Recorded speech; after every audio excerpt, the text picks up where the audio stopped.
Good morning and welcome to the news on New Day. We come to you live from the John Hammond Street at Kanda here in Accra. My name is Judith Awoche Tando. In the headlines this morning.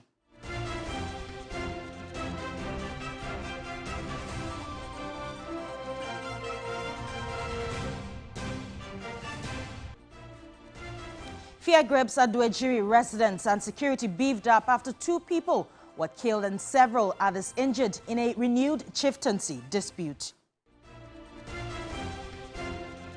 Also this morning, police raid at Godegu near Hohoi left 3 people dead and injured several others after a patrol team allegedly collided with a motorbike rider on Wednesday. Also this morning, new Patriotic Party National Council members solely to vote in a runoff to break 5th position tie during Super Delegates Congress. Plus, Minority in Parliament says it is ready to meet in court after police enjoins September 5 Occupy Bank of Ghana protests. And on the international front, 8th coup in former French colonies in Africa in the past 3 years as Gabon leader is ousted by the army. Details of these stories and many more coming up shortly. Please do stay with us.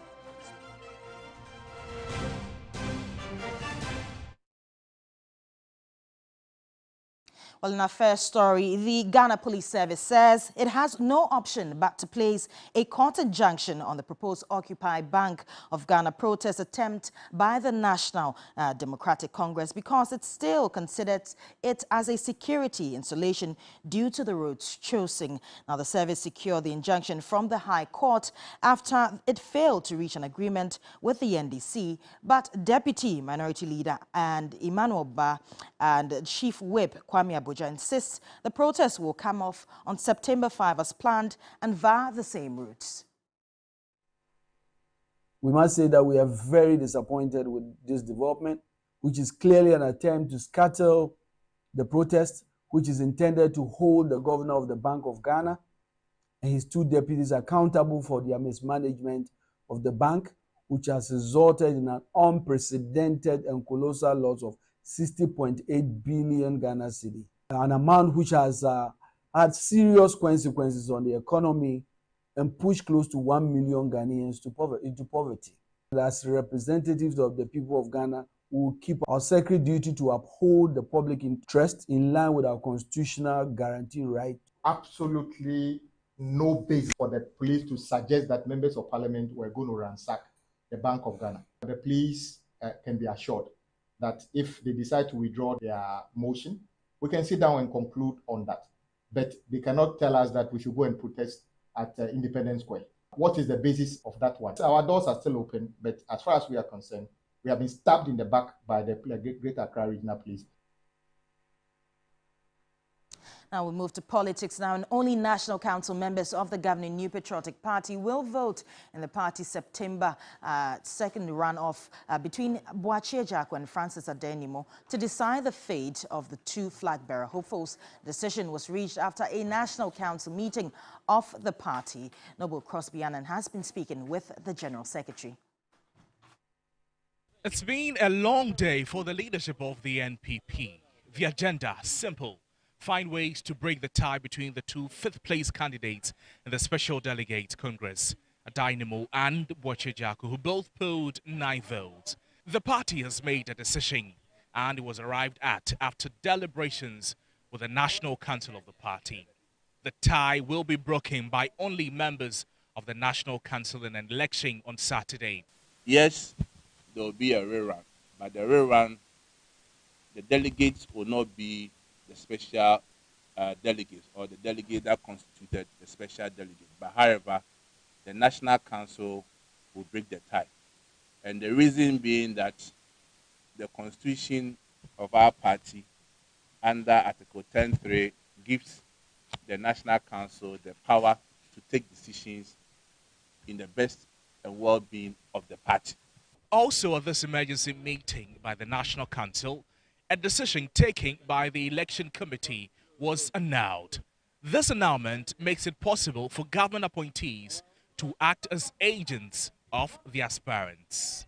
National Council also overruled the decision by the elections committee that government appointees, party officers, and MPs cannot be agents for aspirants.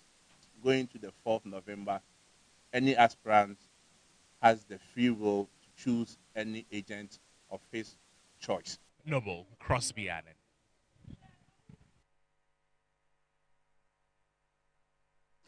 Dr. Kwesi Amache Boateng is a senior lecturer at the Department of History and Political Studies, Kwame, at the Kwame Nkrumah University of Science and Technology. He's been speaking or reacting to the issues that have happened so far. Laws are made for human beings, and I think time and context also determine what sort of law we want to make for ourselves. And political parties act in ways as to sustain the party interest, the party's supreme interest. At any material moment in time, the actions and inactions of political parties are guided by what they see and define as the party's general interest. I like to believe that this is what has guided the decision that has come out now. The issue as to fairness will have to be looked at differently. And as it is, you expect the party's members to be ready to play by the new rules. If you go into any elections, and elections are always guided by rules and regulations, it's almost always possible for some of the actors to, cry foul because of one or another regulation. But the fact of the matter is that the party needs to break this tie, and the individuals involved should have faith in the National Council and for that matter, the body that is now going to break the tie. We got to understand that interest is the key here. Individuals in political parties do that because of interest. Ordinarily, they are supposed to allow the party's interest to supersede that of their own. Now, the Ashanti Regional Chairman of the ruling NPP, Bernard Entry Bosiako, is confident that the Vice President, Dr. Bawumia, will undoubtedly become the party's flag bearer following the November National Delegates Conference. Now, he emphasized that a decisive win in the Super Delegates Conference serves as a clear indication of an overwhelming endorsement of Dr. Bawumia's candidacy. We have 926 votes. But if one candidate have 629 votes, it's more than enough.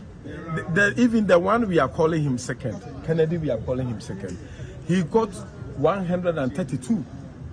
132. It's not close to him. And the third one, he got 95. It's not close.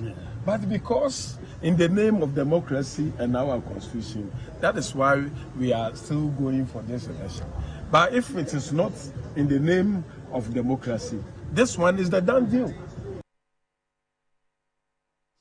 Now, still on the fallout of the MPP Super Delegates Congress, the Northeast Regional Chairman of the party, Hussaini Nuruddin, who was accused of supervising the assault of Alan Tremantin's agent in the Regional Voting Center, has dispelled the accusations. What transpired in the hall was, when the voting started, we are only 28. One person voted, we voted up to 7. And let me state this categorically clear that Alan agent earlier on called our youth organizer that he was coming there to meet him. The youth organizer told him that if you want to meet me, we have already made our mind. And our mind is we are voting Bawumia, and everybody has agreed to vote for Bawumia. So if you come and you looks like I have taken something from you and I'm not voting you, no. He rather first earlier on want to attack the youth organizer at the process of voting. Because if somebody wants to attack me first, he has to prevent, and when he prevents, he pushes the agent and then he uses his face to hit a wall. And that was the incident that happened. And quickly, when I saw things like that, people were rushing. I protected him and took him to hospital. I was not part of the election committee. I was only a voter. So how can I be sanctioned? Were Kennedy Japan's agents chased? Nobody chased Kennedy Japan agent. After the election, he said he has to talk to his boss before he signed. And I asked him, what is the reason? Finally, he came and said his boss said he shouldn't sign. I said, based on what? Because he earlier on commented that his agent was chased out of the hall when his agent was not chased out of the hall. Now to some more stories. President Akufo-Addo has commissioned the Electrochem salt mine and processing plant located in Adasege in the Greater Accra region. The project, which was launched in November 2020, is set to produce 2 million metric tons of salt by 2027. Here's a report.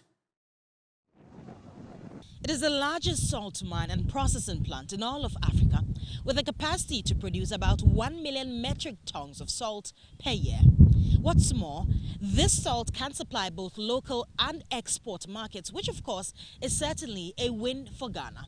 And just maybe, if all things work as expected, Ghana may become the leading producer of salt in Africa. When we came here, the price of salt was too low. And I said, no, we need to do something for salt prices to go out there, go on the street and talk to the ladies. They're enjoying the investment. Salt mining within the Adasongo area was poorly developed and yielded less than expected. Electrochem Salt Mining Company was granted a 15-year lease to explore the area's salt resources, but has faced opposition since its inception. This project had been here for over 54 years. Nobody had been able to develop it. When you come here, you face a lot of opposition, you face a lot of challenges, brutality, media war, empathy, sympathy. But people outside here really don't know what is here. The salt mine employs over 10,000 workers across 41,000 acres, impacting community, with some residents praising the project. They were using only 4 pounds for salt winning. It means that 20 was lying down without being used. But with their investment and all these rock boulders they are bringing in, a lot is going to happen.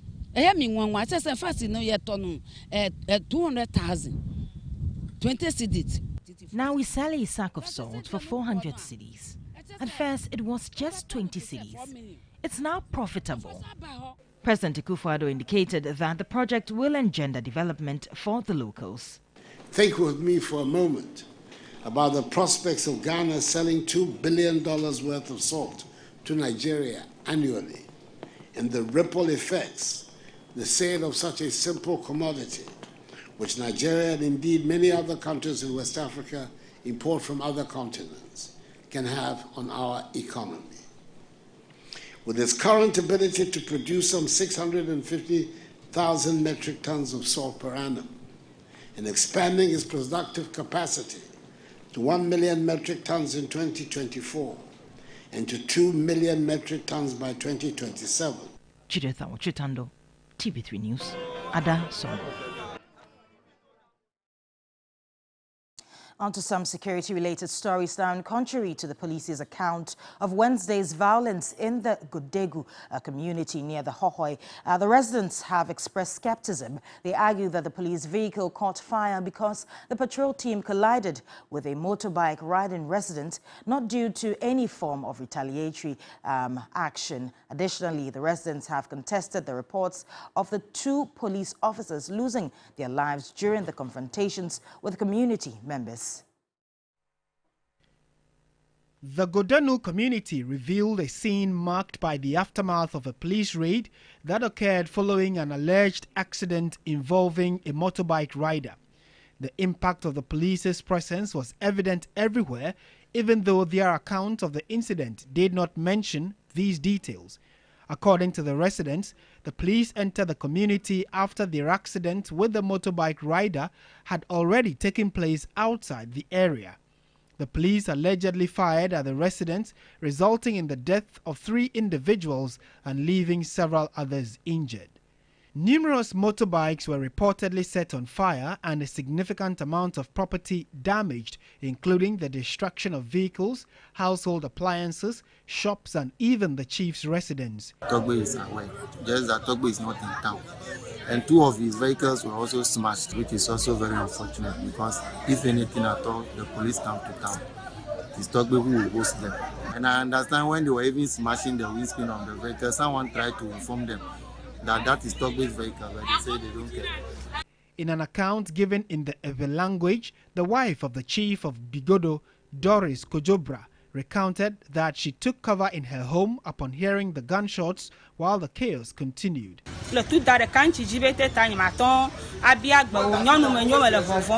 Another victim, a taxi driver, had his vehicle destroyed while he was visiting a friend from another community. They have some celebration where they invited us. We came yesterday, where today to came before we did inside and we hear something they happened outside. This situation has sparked fear and tension within the community, with some of the youth expressing a desire to arm themselves against potential future instances of police brutality.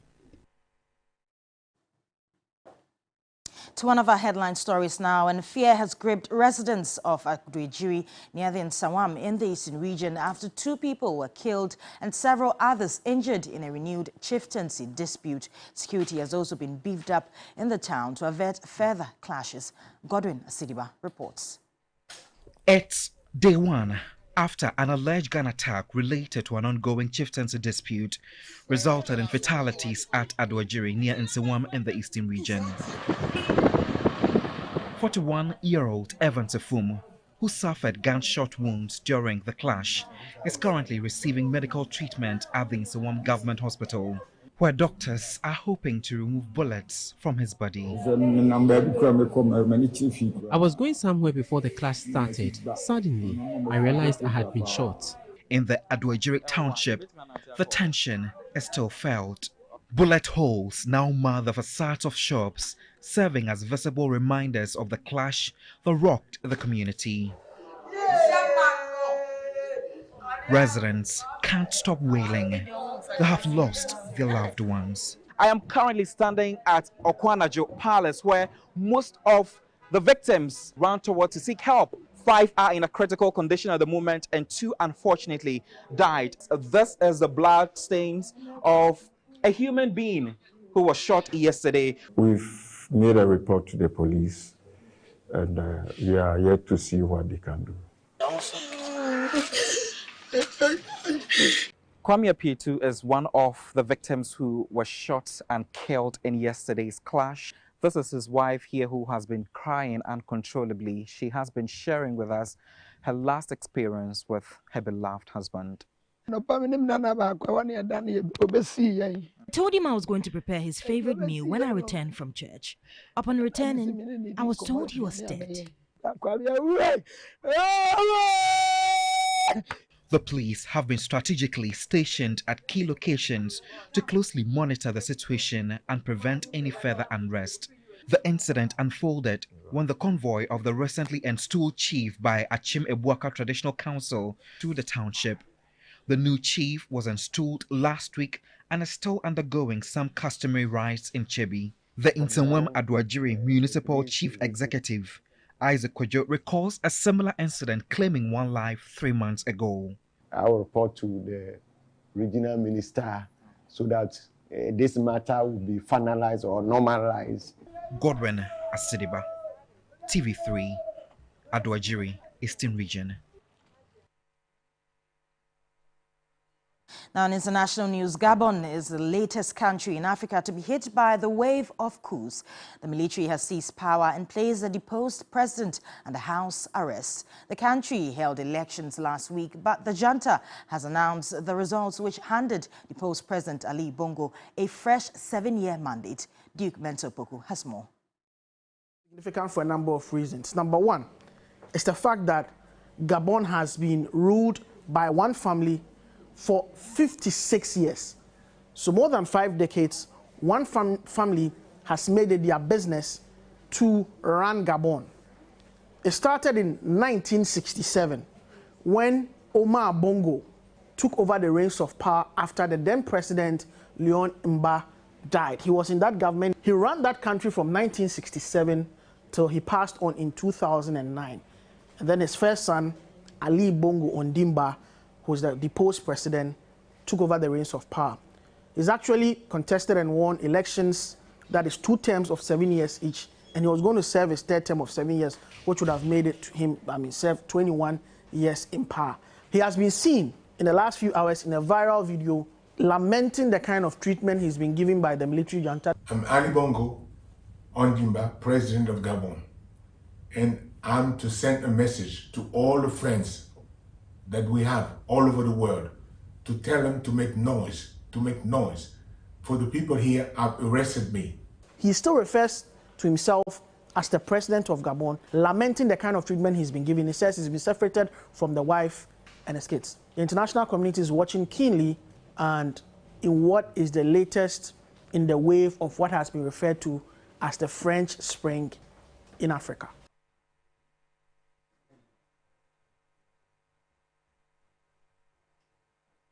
And that's all for the 6 a.m. news here on TV3. My name is Judith Awoche Tando, but of course, Roland Bella and Nashoko are with me in the studio for the rest of New Day. Good morning. Good morning. Good morning. How are you? I'm great, and you? Oh, well, Amazing. I saw some photos. Yeah. Some shining photos. Hey, yeah. Really nice. Yeah. Exactly. You posted the photos on your Instagram. Only Instagram? Mischief. On Facebook. Okay, so they're linked. So once I post the photo is trending actually. It's across, very beautiful. Across all platforms. Lovely. Hey. Are we entitled to show it on TV? Please don't. Oh, why? But it's already public. Celebrate I mean, if it was a BBC award, you say let's show it. Why don't you want us to show this other award too? The one knows already. Who is more mischievous? Oh, no. Roland is more mischievous. Now it's in between. But congrats, Roland. Thank you. Roland take the cake when he does. He does it with a straight face too. Yeah. So that's Judith. That's the sound behind the photo. Well, thank you very much, Judith. Sure.